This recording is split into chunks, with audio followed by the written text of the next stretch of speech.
ერთის მიმართ სიყვარული მამოძრავებსო და თქვათ არ შეიძლება სხვა გრძნობით ვიყოთ გამსჭვალურები. აი,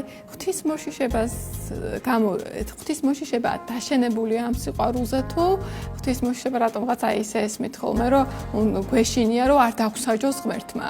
უბრალოდ ეს თემა მოიტანა და ამიტომ სადღაცას წავიკითხე ამას წინათ ორი კაცის დიალოგი და არც ვიცი მართალი გითხრათ ავტორი ვინ არის. ერთი ეკითხება მეორეს რომ ცოლისთვის თუ გიღალატიაო და არაო არ მიღალატიაო, იმიტომ რომ ღმერთის მეშინოდაო. და მეორეს კითხავენ შენ თუ გიღალატია ცოლისთვისო და არაო არ მიღალატია, იმიტომ რომ მიყვარდაო.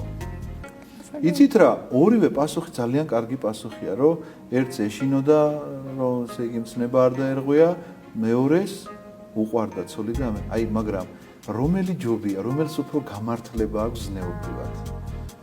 რა თქმა უნდა სიყვარულს. რა თქმა უნდა, იმიტომ რომ მაშინვე შენი სიმპათია იმ კაცისკენ გადაიხრება, რომელიც მცნების გამო კი არ აკეთებს ამას, არამედ სიყვარულის გამო აკეთებს ამას.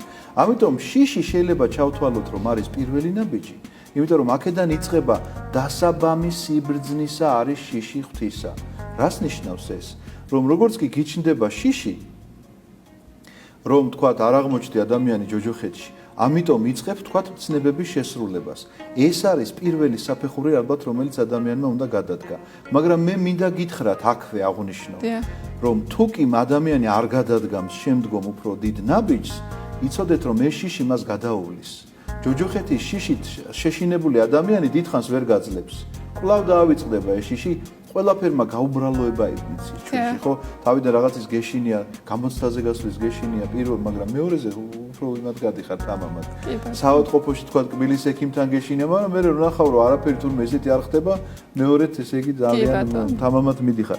ასეთია ადამიანის ბუნება მოწყობილია, ასე რომ ესეც გადაუვლის, ჯოჯოხეთის შიშიც გადაუვლის.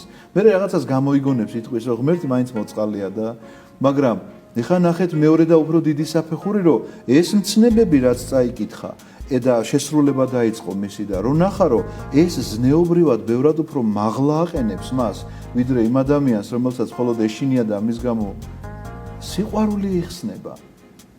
სიყვარული ეხსნება თუნდაც ის, რომ ადამიანს ბოროტებას არ უკეთებდა, იმიტომ რომ ესე იგი ეშინოდა ღმერთის, ეხლა უნდა რა მოხდა ადამიანზე ბოროტის გულში არ გავლის, იმიტომ რომ უყვარს ადამიანი. და ამითია გამოხატული ღმერთის სიყვარული. სხვა მეტი კი არაფრით. სხვა როგორ შეიძლება ღმერთი გიყვარდეს? რა უნდა გააკეთო ან იმისთვის, ან რა სამაგიერო უნდა გადაიხადო ეხლა იმისთვის, რაც ღმერთმა ჩვენ მოგწა.